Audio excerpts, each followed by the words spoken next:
What's up, guys? Welcome back to a new video here. So we had high drama in Congress today. There was the election for Speaker of the House. Mike Johnson has been there since Kevin McCarthy was ousted a little over a year ago. And he actually survived and he was elected on the first ballot, but it was extremely dramatic. It appeared as though he was not going to survive the first ballot. You originally had three members in the Republican caucus vote against the Speaker of the House, but two of them changed their vote after a long recess, and eventually he was elected on the first ballot. Very dramatic, but in the end, he was elected. And by the way, guys, before I continue, make sure to like and subscribe. Super good for the algorithm. And we got major guests coming up, which I'll keep you guys in the loop on. So make sure to like and subscribe. And Amazon links of products I use are in the description. So, of the people who voted against the speaker, Representative Thomas Massey of Kentucky, who was the only person at the end of the vote to have basically voted against him still. So that was the only person to do that. And then you originally had Representative Keith Self and Ralph Norman, who originally voted for somebody else. But once it seemed as though, okay, he wasn't going to make it, there was some sort of negotiation between the Speaker of the House, Johnson, as well, and these Congress people, and they changed their vote.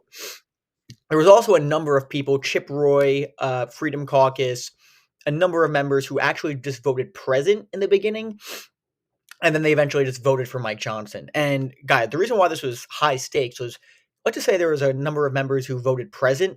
The threshold for a majority of how many votes you needed to be speaker would have been lowered.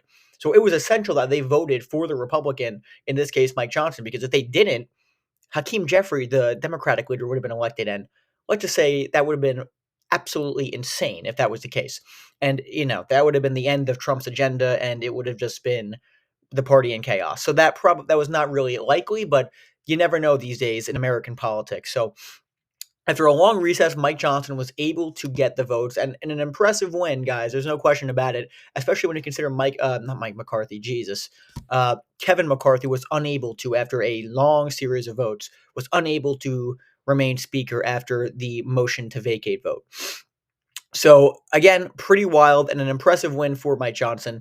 And this comes at a time, guys, where there was a lot of pushback, and there still is a decent amount of pushback in Republican media against Johnson.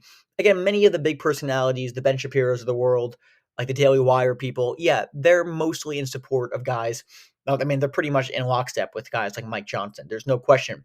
Uh, Over the spending bill a couple of weeks ago, Elon Musk seemed to have voiced opposition to Mike Johnson, saying anyone who supports this bill should lose their job, and was directly calling out Speaker Johnson. But it seems as though Trump got him in line, or I mean, some sort of negotiation, I'm sure, and Elon Musk got the approval or approved it that, okay, let's just vote for Mike Johnson. Everyone stay in line.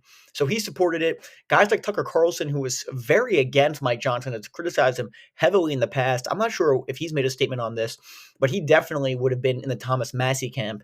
So again, for the most part, the Republicans were able to unite and keep their speaker elected, even though it was very dramatic. Trump himself endorsed Speaker Johnson to continue. But, the question is, how long is this going to last? Because, again, there is a lot of opposition to Johnson within the caucus itself. But the fact that he was able to win on the first vote, it just removes drama, and you don't have to deal with this if you're a Republican for the next few weeks. So, again, a very, very impressive win for the Speaker of the House. And it's going to be interesting to see, how does he govern in terms of Trump's agenda? Will there be any pushback at all to anything Trump says? I don't think so. Because, guys, you gotta say it like it is.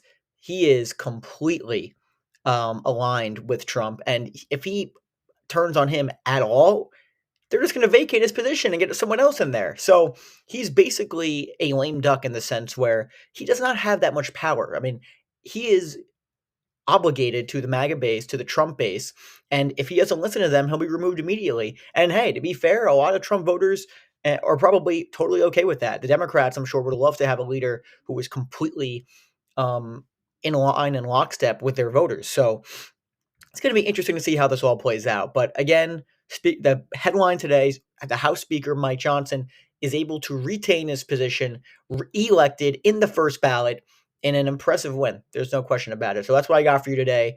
Mike Johnson reelected as Speaker of the House. We got major things coming up the next few weeks. Once again, like and subscribe. Super good for the algorithm. And it's American politics, guys. I mean, that's what you saw today. American politics, high stakes, high drama. That's what I got for you. Thank you guys, and see you guys in a bit.